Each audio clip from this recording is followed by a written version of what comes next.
In the United States, President Trump has called on Republicans in the House of Representatives to vote in favour of the release of government files on the late sex offender Jeffrey Epstein. It is a reversal on his previous position, and it comes in a social media post in which Mr. Trump said that the debate about releasing the files was a Democratic Party hoax. He said the Republicans should vote to release them because, quote, "we have nothing to hide." While the shift in President Trump's position comes as dozens of Republicans have signalled they were willing to break ranks with the party on the issue. The House is expected to vote this week on legislation that would compel the US Justice Department to publicly release the Epstein files. Well, Donald Trump has consistently denied any wrongdoing in relation to the late Jeffrey Epstein. And speaking to reporters ahead of boarding Air Force One back to Washington, the president again blamed the Democrats. So they're using Jeffrey Epstein as a deflection from the tremendous success that we're having as a party. All right, folks, welcome to Dr. John Podcast right now. Trump's claim that he barely knew Jeffrey Epstein has crumbled under the weight of 3 million released documents, with his name appearing over 1,000 times across emails, flight logs, guest lists, and phone records. The sustained and documented presence, in multiple contexts over years, directly contradicts the dismissive narrative he has maintained for years. Let that sink in for a moment. 1,000 references, not one, not a handful. 1,000 documented connections spread across the most comprehensive collection of Epstein-related material ever assembled. The scale of it alone makes the barely knew him narrative laughable. You cannot be a minor, tangential figure in someone's life and appear 1,000 times in their documents. That's not how records work. That's not how social relationships work. That's not how any of this works. The sheer volume of references tells a story that the public narrative simply cannot accommodate. It tells a story of sustained connection, of ongoing presence. And I've been talking to Nomia Iqbal for more on that U-turn from the president. It's confusing, isn't it? But look, Ben, I think his U-turn now, his latest U-turn, is extraordinary. And I try not to use that word too much, given the nature of US politics these days. But he has spent the best part of a year, most of his presidency, downplaying these files, despite the fact that he campaigned, it was one of his big promises on the campaign trail to voters that he would release them. And also, in terms of this vote that is now going to happen tomorrow to release the files, he and the Republican leadership in Congress did a lot to try and block that vote from happening. And that is why I think it's extraordinary, because it's clear that he has lost his authority on this issue, that there has been this pressure by Congress for him to take this U-turn. And that in of itself is quite rare for Donald Trump to be under that sort of pressure. But I think it gives you a real sense of how toxic of a relationship that was far deeper and far more continuous than Trump has ever been willing to admit. Among those documents are Epstein's own emails that have now been reported on by PBS NewsHour, the BBC, and CNN that describe Trump in terms that flatly contradict the public narrative. In a 2011 email, Epstein wrote that Trump has spent hours at his house and has somehow never been mentioned in press coverage of their relationship despite that closeness. Think about what that means. Epstein himself, writing in a private email, confirming that Trump spent hours at his residence. Not a quick visit, not a casual encounter, hours. And then there's the email from January 2019, the one that has drawn the most serious attention and created the most significant problems for the barely knew him story. Epstein, writing privately to author Michael Wolff, referenced Mar-a-Lago and stated that Trump knew about the girls and had asked Ghislaine Maxwell to stop bringing them. Trump knew about the girls. That is Epstein's language. His association with Jeffrey Epstein has been how big an issue this whole issue of Jeffrey Epstein is for not just lawmakers, but also voters. On the issue of lawmakers, we've seen that astonishing fallout with Marjorie Taylor Greene, the congresswoman from Georgia, who had stood shoulder to shoulder with him on everything except for this. And I think also, Ben, the writing was on the wall. There's enough evidence to suggest that Republicans were planning to defy Donald Trump in standing with Democrats and calling for these files to be released. And we talk about these files, Nomir. What exactly are they? Because we've had, we've seen thousands of emails that were released just the other day. But what's different about these files? Well, this is the big question, isn't it? Because as far as the public are concerned, they believe that there is a lot more to answer about Jeffrey Epstein. Now, these files that we've seen so far, I mean, some of them you can't really decipher. There's a lot of documents, there's screenshots, there's emails.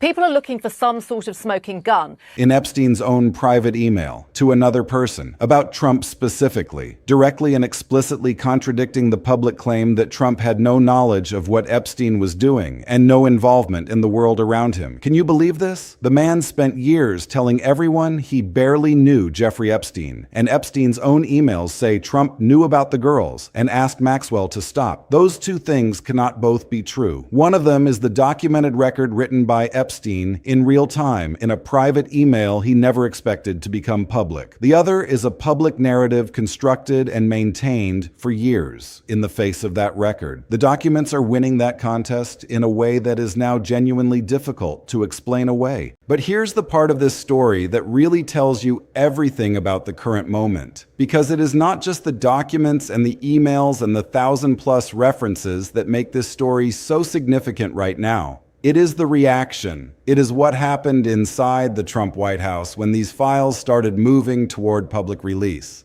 Now, this all goes back to the promises that Donald Trump made on the campaign trail. He and his MAGA base believe in this conspiracy theory, there's no evidence, that Jeffrey Epstein did not die by suicide, that he was in fact killed because he had this list, a list full of powerful people that had committed crimes, and that he was going to start talking. Now, there's no evidence of any of that, but the MAGA world have believed in that, and Donald Trump has stoked that a lot, and he did that on the campaign trail. And so I think what ultimately people want is a case of just release them all, just release all the files, everything that you have on it, all the investigations, and then people will go from there and see for themselves what is there. I think the fact that the public and lawmakers know that there are files that aren't out there, that are being kept under lock and key, I think that's the issue.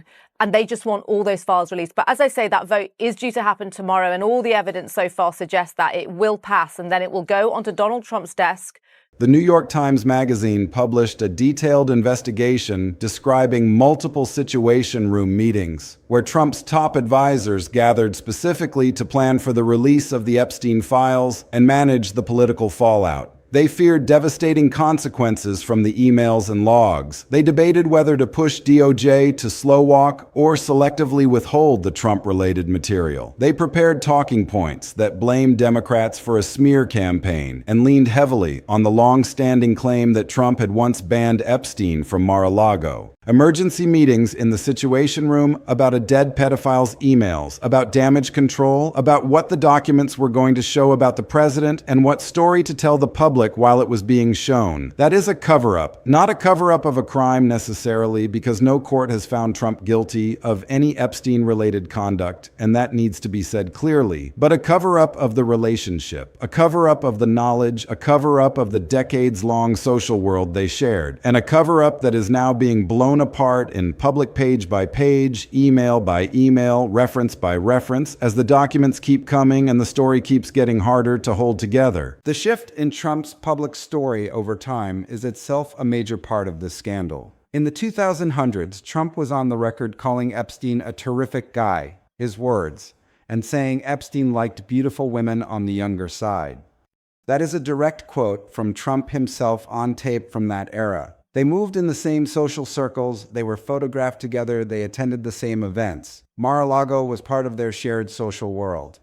They were, by every available piece of evidence from that period, genuine acquaintances operating in the same elite New York and Palm Beach network. Then Epstein was arrested in 2006 and pleaded guilty to state charges in 2008 as part of a deal that was widely criticized as far too lenient. The relationship between Trump and Epstein got quieter publicly after that. And by the time Epstein was arrested again in 2019 and the full scale of his abuse network began to come into sharper public focus, Trump's public story had shifted into the version we have been hearing ever since. Barely knew him, had not spoken in years, Kicked him out of Mar-a-Lago when he found out about his conduct. Nothing there. Smear campaign. The problem is that the record does not match the revision. The 2011 Epstein email reported by PBS NewsHour and the BBC described Trump visiting Epstein's house and spending hours there, years after the period when Trump now claims the relationship had essentially ended. The January 2019 email to Michael Wolff about Mar-a-Lago and Trump knowing about the girls and asking Maxwell to stop is particularly significant because of what it implies about the nature and depth of what Trump reportedly observed or was told about. Trump knew about the girls. That is not a description of a casual acquaintance who knew nothing. That is a description of someone who was close enough to the operation to have specific knowledge about specific conduct and who, according to Epstein's own account, asked Maxwell to modify her behavior. That is awareness. That is proximity. That is the opposite of the public story. The 3 million documents that have been released are a treasure trove of information that is reshaping our understanding of Epstein's network and everyone connected to it. CNN reported that Trump's name appears more than 1,000 times across the Epstein document release in flight manifests, guest lists, emails, phone logs, and third-party correspondence spanning multiple years of Epstein's operation. 1,000 references. Now, it's important to say clearly and fairly that not every one of those 1,000 references implies wrongdoing. Many of them are likely contextual. The Epstein world was a specific elite social circuit, and Trump was part of that circuit, so his name appearing in records and correspondence from that world is not automatically evidence of criminal conduct.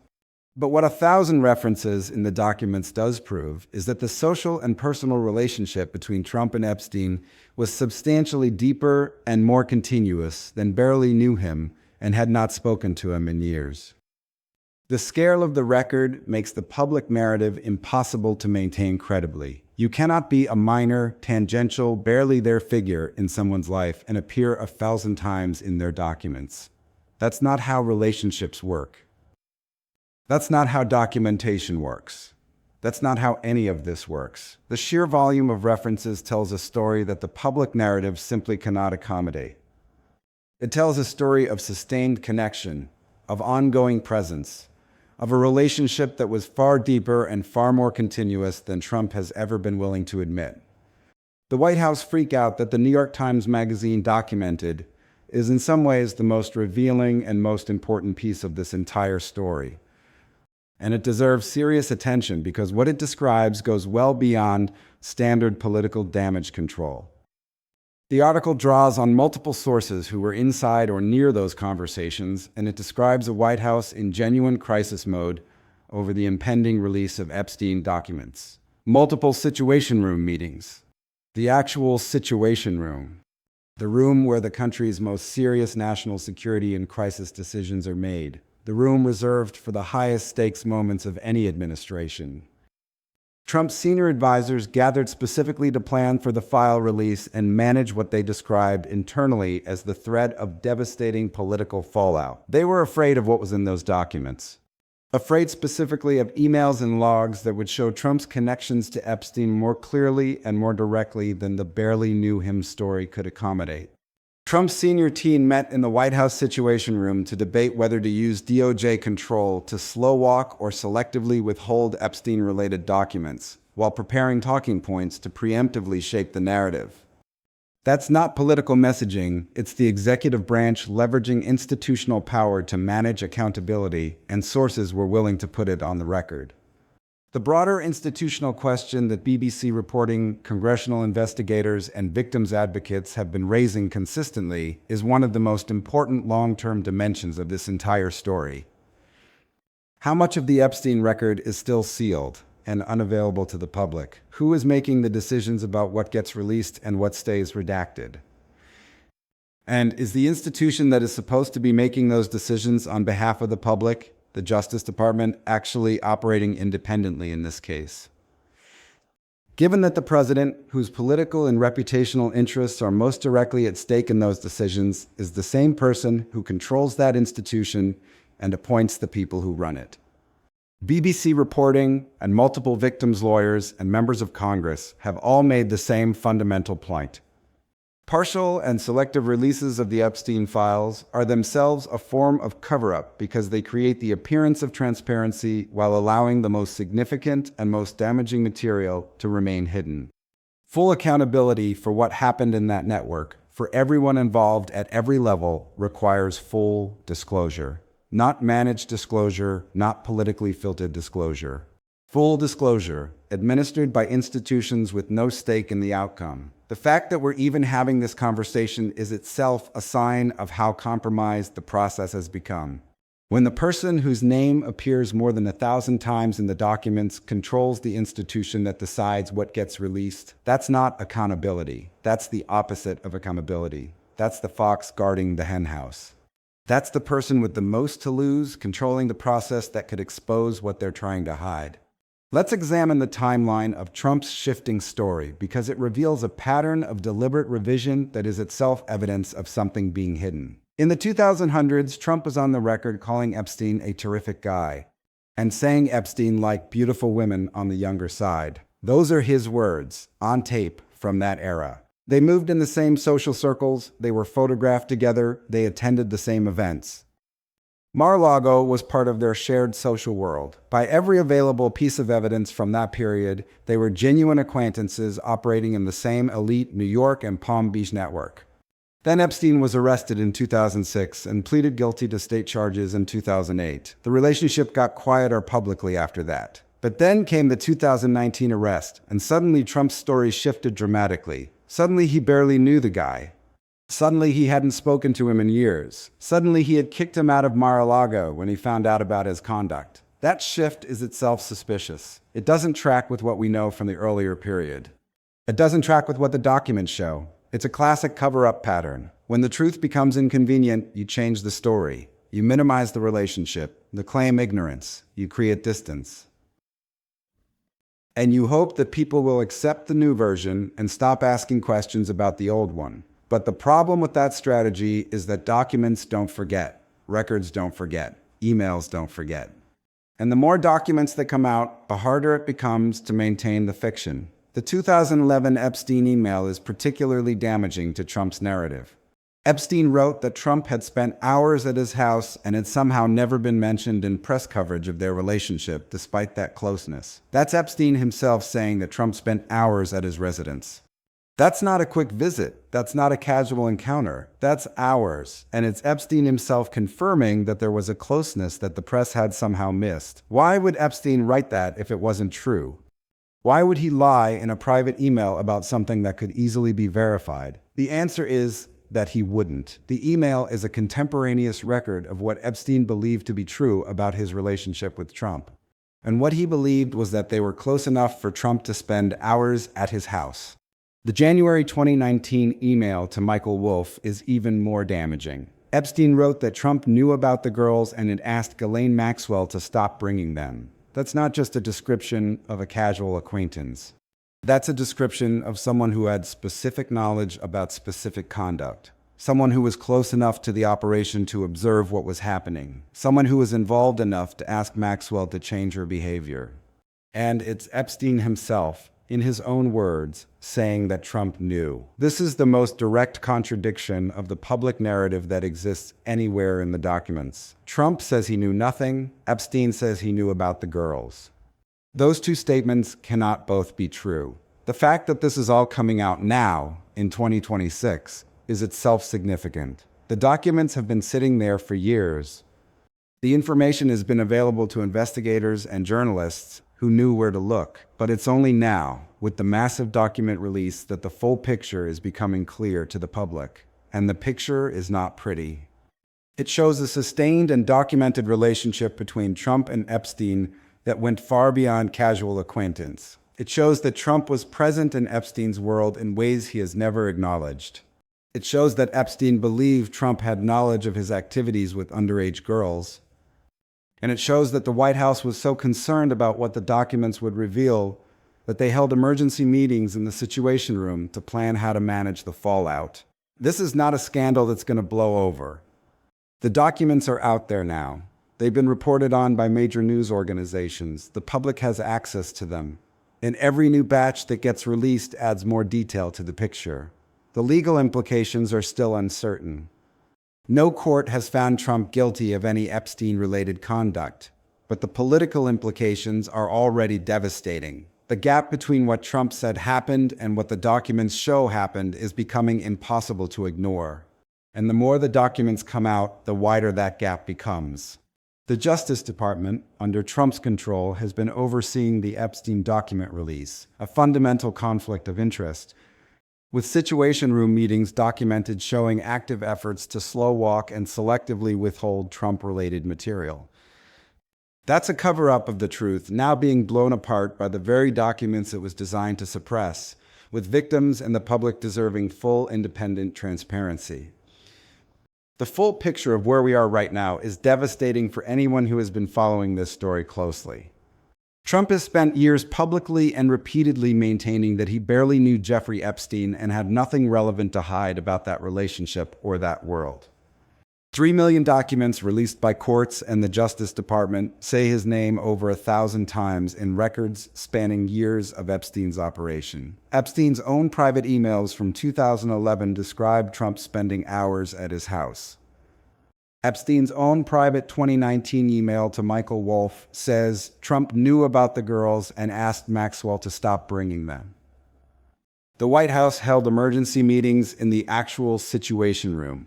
Not a conference room, not a communications office, the Situation Room, to plan how to manage the release of those documents and construct a public narrative that would protect the president before ordinary people could read the files and form their own views. And the Justice Department, which controls what is still sealed and what gets released, reports directly to the man whose name is all over the material it is deciding to disclose or withhold. That is the full picture. Not a smoking gun of criminal charges against Trump because no court has found that, and that remains the accurate and complete statement of the legal record. But a documented and expanding pattern of contact, awareness, attempted narrative control, and institutional management that makes the barely knew him public story completely impossible to take seriously as an accurate representation of the relationship. The documents keep coming out. The story keeps getting harder to contain with every new batch. And the gap between what Trump says happened and what the record shows happened keeps getting wider with every release. Flight logs, guest lists, phone records, and emails show Trump's name appears over 1,000 times across Epstein's personal records, a sustained pattern of documented interactions spanning years, not just incidental mentions. While no court has found Trump guilty of any crime connected to Epstein, the documents have demolished his public narrative of minimal involvement, revealing dishonesty on a monumental scale. The political implications are already devastating and will only get worse. The 2026 midterm elections are approaching, and this scandal is going to be front and center. Democrats will use it to attack Trump's credibility and character. Republicans will be forced to defend him or distance themselves from him, and the public will have to decide whether they believe the documents or believe Trump's denials. The Situation Room meetings documented by the Times Magazine will be particularly damaging because they show that the White House knew the documents would be damaging and tried to manage the fallout. That's not the behavior of an innocent administration. That's the behavior of an administration that has something to hide. The question of what is still sealed and who decides what gets released is the final piece of this puzzle. The Justice Department has released 3 million pages, but there are still redactions throughout the material. There are still sealed portions whose contents are not publicly known. There are still documents that have not been released and whose substance remains hidden behind court orders and administrative decisions. And the institution with the most direct operational control over what gets released and what stays sealed is the Justice Department, which is currently run by people who were appointed by and serve at the pleasure of the president, whose name appears in those same documents more than 1,000 times. That is a conflict of interest of the most direct and fundamental kind. The person most directly affected by the completeness of the Epstein disclosure has institutional control over the institution most responsible for the completeness of that disclosure.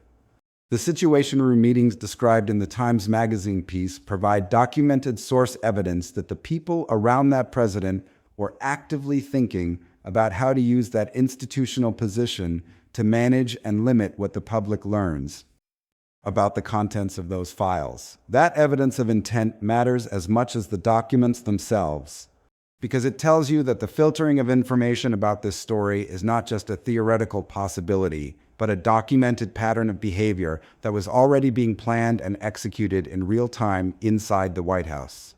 Until there is a genuinely independent review of what is still sealed, independent of the executive branch, independent of any institution that reports to someone with a direct stake in the outcome, the full truth about the Epstein network and everyone who moved through it remains subject to exactly the kind of managed, interest-driven filtering that makes people reasonably and logically skeptical that they are getting the complete picture. That skepticism is not conspiracy thinking. It is a rational response to documented facts about who controls what and what they have already been shown to be planning about it in private rooms in the White House. The victims of Epstein's abuse deserve full transparency. They deserve to know the full extent of the network that enabled his crimes. They deserve to know who knew what and when they knew it.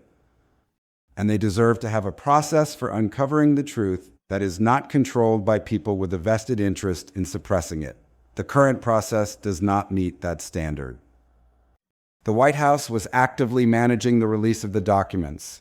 The Justice Department is controlled by the president, and the president's name appears in the documents more than 1,000 times. That is not accountability.